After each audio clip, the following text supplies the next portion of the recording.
بسم الله الرحمن الرحيم. الحمد لله رب العالمين، والصلاة والسلام على أشرف الأنبياء والمرسلين نبينا محمد وعلى آله وأصحابه أجمعين والتابعين له بإحسان إلى يوم الدين سلم تسليما كثيرا. أما بعد،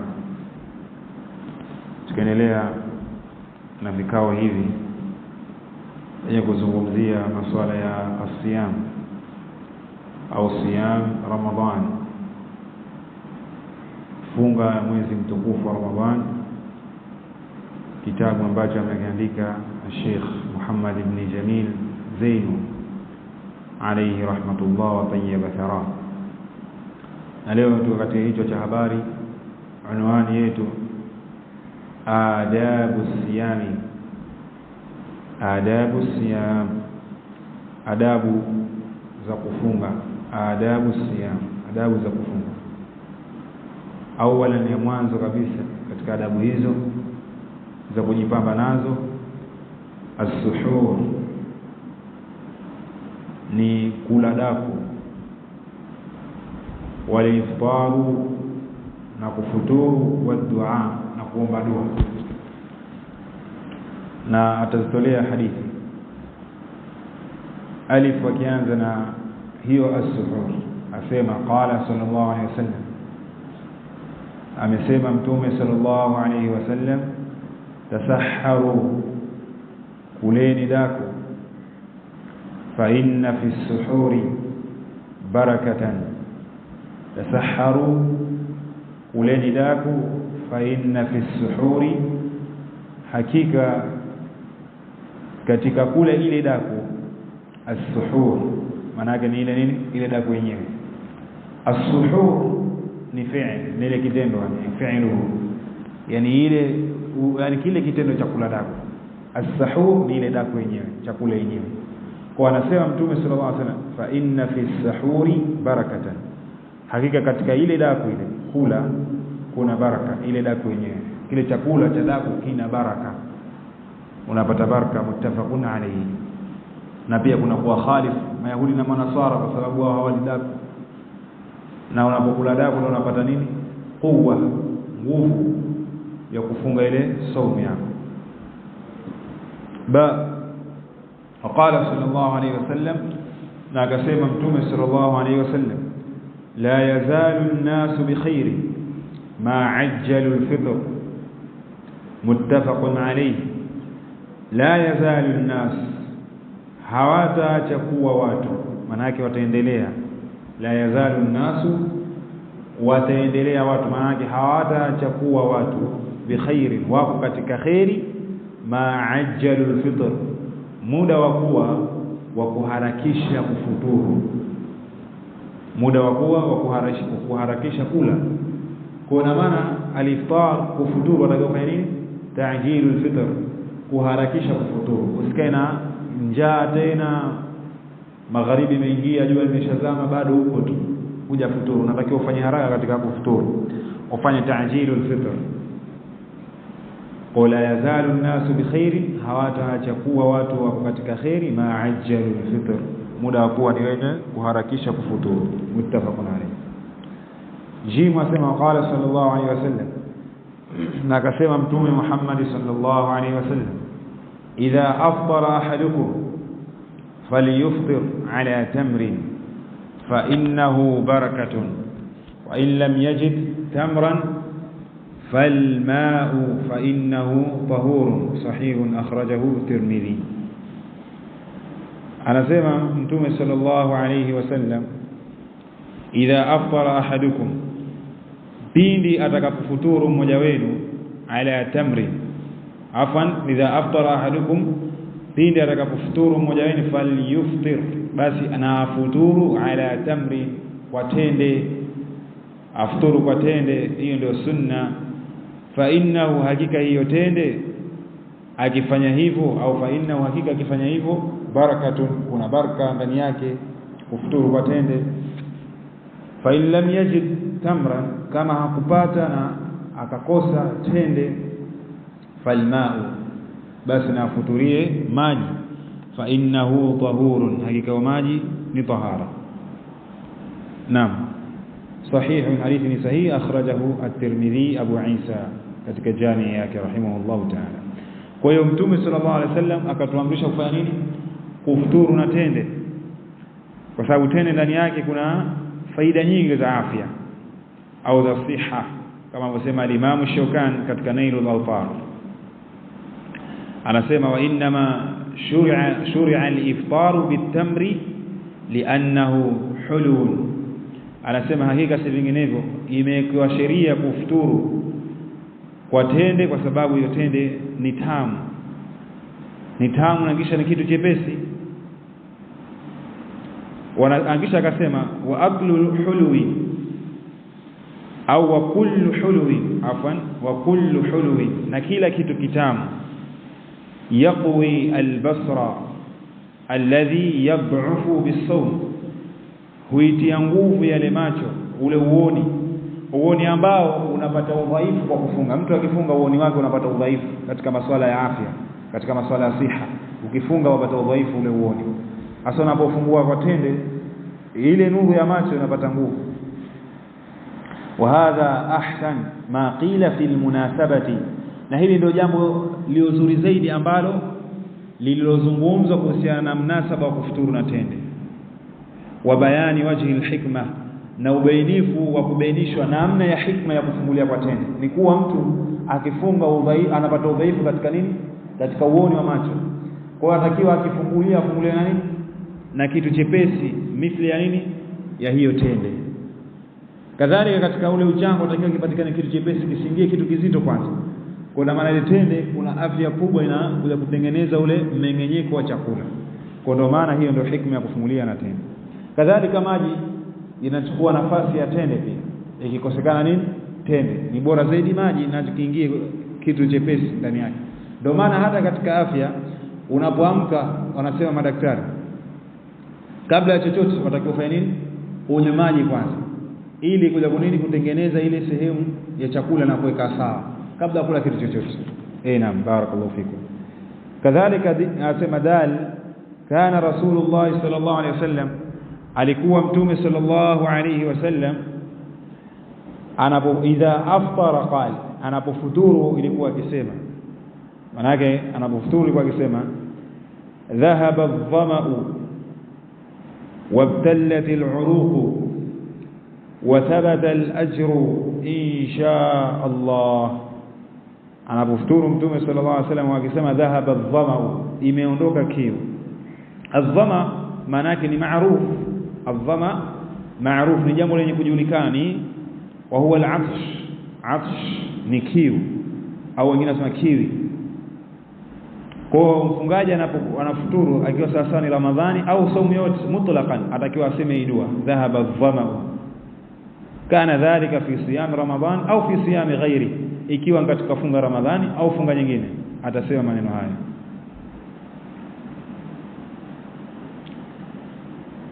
Na sawa sawa hiyo funga katika ashita au muda mwingine ni muda wa kiangazi, kwa sababu mtu akifunga katika wakati wa jua huwa kiu inaongezeka, au ni muda ambao si wa kiangazi wa mvua, atakiwa asome hii dua.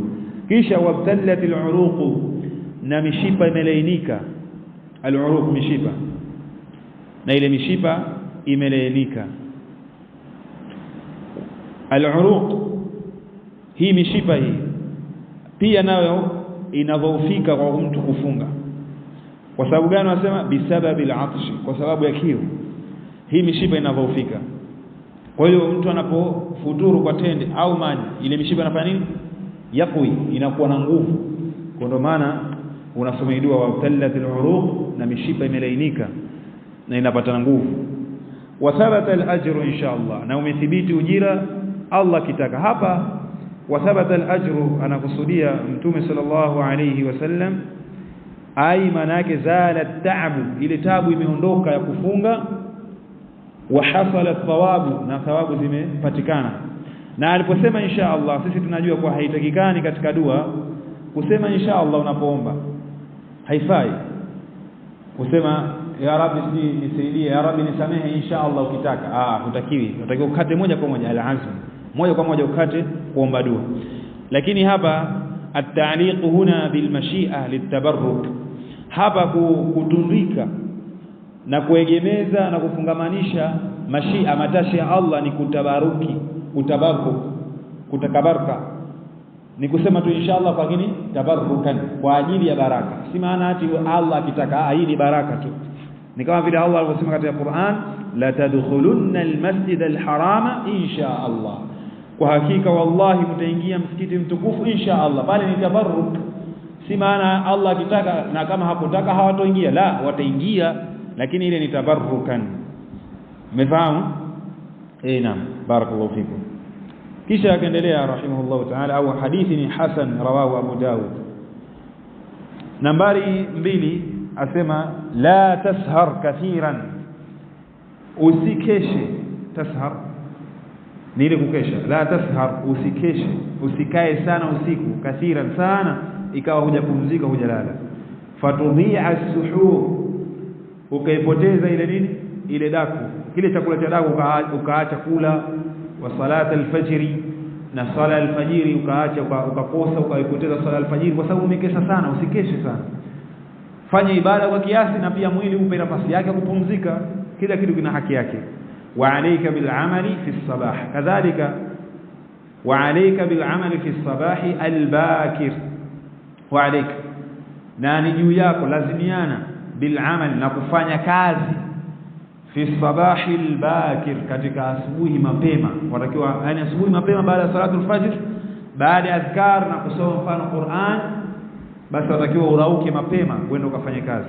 Qala Rasulullah sallallahu alaihi wasallam, amesema Mtume sallallahu alaihi wasallam, Allahumma, ewe Mola wangu mlezi, barik, ubarikie li ummati wangu, fi bukuriha, wale wenye kurauka kwao mapema. Allahumma, ewe Mola wangu mlezi, barik li ummati, ubarikie kwa ajili ya umati wangu, fi bukuriha, wale wenye kurauka kutoka mapema. Sahihu rawahu Ahmad. Kwa hiyo yule mwenye kutoka mapema kwenda kufanya kazi, Allah umbarikia, kuliko yule anilala katika swala, anilala swala alfajiri, au baada ya swala alfajiri enda kulala. Hii hani baraka yake inapungua na umri wake anapunguza, kwa sababu aweza akalala akamka saa 3, na maana masaa takriban mengine 4 au 3 amelala, ameacha kufanya nini? Ameacha kufanya kazi. Ndio hii hadithi pia haingii ndani yake. Ndio bana Sheikh Ibn Uthaymeen rahimahullah katika fi sharh Riyadus Salihin, inda sharh hadha alhadith, wakati alipokuwa Sheikh Ibn Uthaymeen rahimahullah akisherehesha hadithi hii akasema, lakin kwa masikitiko makubwa, aktharuna al-yawm, wingi wetu sisi siku ya leo, yani zama hizi, yanamuna fi awwal an-nahar, wanalala mwanzo wa mchana, yani maana yake baada ya swala al-fajr mtu alala. Wala yastayqidhun illa fi dhuha, wala hawaamki isipokuwa dhuha, wakati wa dhuha saa 5 saa 6. Na hii ndio nchi nyingi za Khalij, yani nchi za Kiarabu. Ukenda Omani hawalali mchana, wana khalif, na huko ni sunna kulala mchana. Mtume sallallahu alaihi wasallam anasema hivi, qilu, laleni mchana, fa inna ash-shayatina, kwa sababu mashaitani, la taqilu, hawalali mchana. Kwa kulala usingizi wa kulala qailula, ambayo ni wanasema baadhi ya wanachuoni ni kabla ya dhuhuri, kuanzia saa 6 au saa 5:30. Wengine wanasema baada ya dhuhuri pia. Nini baada ya dhuhuri? Kuanzia saa 7, saa 8, saa 9. Kulala ni sunna. Kwa sababu gani? Utakapolala mchana wewe utapata nguvu ya kufanya nini? Kuamka usiku kufanya ibada. Lakini hulali mchana, hulali usiku, wewe wakwenda bibio tu, uenda urudi huku, unakwenda huku, hulali mchana usiku. Waingia katika swala wasinzia, tukakuanguka baada ya sala al-fajr, uenda sehemu, uenda lala. Ushafahamu? Una khali, watakiwa upumzike, jiwekee nafasi, kwa sababu mwili una nafasi yake. Bali wanachoona wanasema ile kulala qailula ni kama misli ya mtu kula daku kwa ajili ya nini? Kufunga mchana. Basi yoyote atakaye kusimama kufanya ibada usiku atakiwa fanya nini? Alale kailula ili apate nguvu ya nini? Kusimama usiku. Sasa Sheikh Ibn Uthaymeen rahimahullah asema wingi wanalala dhuha, na hii ukenda Omani hawalali mchana, walala saa asubuhi mpaka saa 5 saa 6 ndio amka. Kisha hapo halali tena, afanya enda kinyume na mafundisho ya Mtume sallallahu alaihi wasallam. Kwa anasema Sheikh Ibn Uthaymeen, fayafutu alaihim awwalun nahar alladhi fihi barakatun, unawapita wao ule mchana wa mwanzo ambao ndani yake una baraka.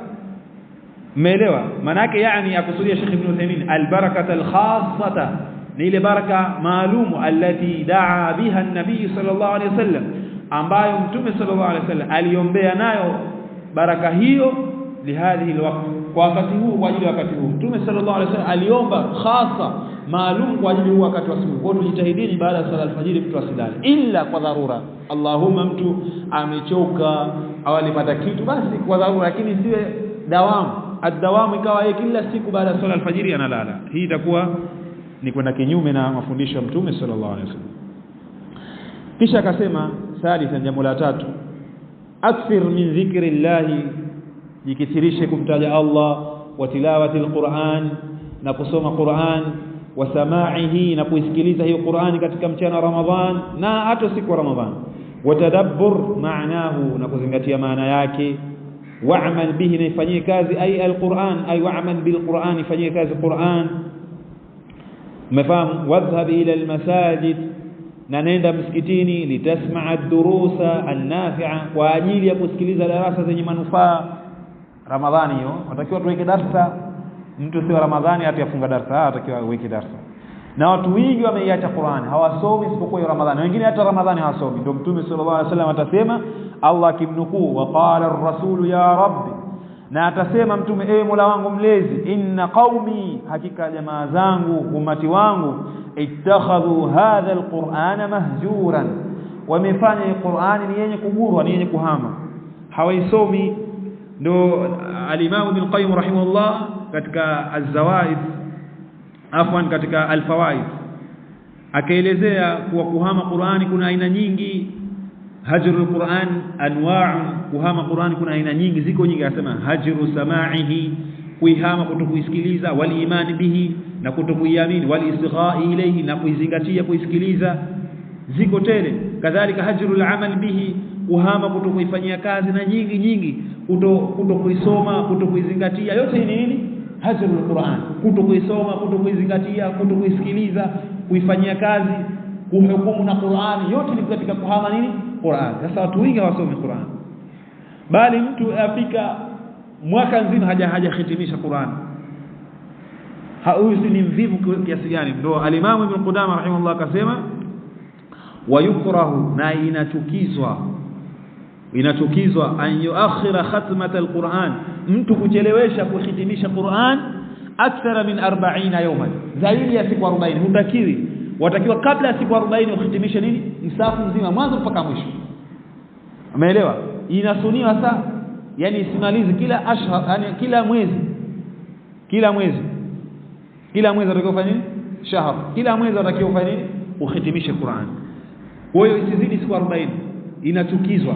Ndio maana al-Imam al-Qurtubi baada akajatilia taaliki maneno akasema, wal 40, na siku 40 muddatu dhu'afa, ni wakati wa watu wa madhaifu, wa ulil ishghali, na watu wenye shughuli nyingi, wameshughulishwa na dunia yao. Hawa ndio watu ambao wa siku 40. Kwa watakiwa kabla ya siku 40 uhitimishe Qur'an. Kadhalika akasema, la tadhhabu ila sinema, usiende katika sinema kuangalia ma TV Ramadhan, wala tanzuru ila tilvazi, wala usiangalie television, wadushi, na madishi haya yaliyoingia sasa haya, li alla tushahida, ili kwa ajili usije ukashuhudia na kuona ma yufsidu al-akhlaqa, yale yanoharibu tabia nzuri, wayatanafi ma'a siyami, na yale ambayo yenye kupingana pamoja na funga. Maana kuna baadhi ya vitu ukiviona katika hizi television itapoteza saumu yako na itaharibu tabia zako na mambo ambayo yanaenda kinyume na yale ambayo umekatazwa kuyafanya katika mchana wa Ramadhani. Kadhalika asema, la tusrifu fi ta'am, usifanye israfu katika kula, washarabi, na kunywa, hina al-iftar, wakati wa kufuturu. Ukala vyakula vingi mpaka vingine ukavimwaga, ukafanya israfu, usifanye. Fatudhi'a faidata sawmi, ukaipoteza na kuiharibu ile faida ya funga haiko. Watusia ila sihatika, na ukaiharibu ile afya yako, kwa sababu kila sana ulikuwa una njaa ukala sana, pia utapata nini? Maradhi na madhara. Watakiwa ule kiasi cha kunyanyua mgongo, kisha baadaye ndio ukasali tarawih, urudi ndio uongeze tena kidogo tu, lakini usile mpaka unanyanyukia viambaza na kuta, maana yake utaharibu ile afya yako, kwa sababu mtu hasifiki kwa kula sana, bali maradhi mingi ni sababu ya watu kula sana. Nambari 6 sema, akthir min as-sadaqat, kisirisha kutoa sadaqa ala al-aqarib, watu wako wa karibu, wal muhtajin, na watu wenye kuhitajia maskini, wazur al-arham, kadhalika watembelee watu wako karibu, kwa sababu ndio kuunga udugu ndio khairi na kupata pepo ya Allah, kama wasema mshairi, warham dhawil qurba min al-ahlina taskun bidari al-khuld 'illiyina, yani warehemu na waonelee huruma wale ndugu zetu wa karibu, basi wewe utapata na kuishi katika nini, pepo ya Allah subhanahu wa ta'ala ya watu wa juu, 'illiyin. Kwa watakiwa ufanye hivyo. Kadhalika wasalih al-khusum, wasalih manake wapatanishe al-khusum, wale watu walogombana wapatanishe, fanya hivyo. Qala ta'ala la khaira fi kathirin min najwahum illa man amara bi sadaqatin au ma'rufin au islahin baina an-nas. Allah sema hivyo. Kwa hiyo watakiwa ufanye islah baina an-nas. Kadhalika wakun jawadan kariman, wakun jawadan, kuwa mwenye kutoa sana, kariman, mkarimu sana.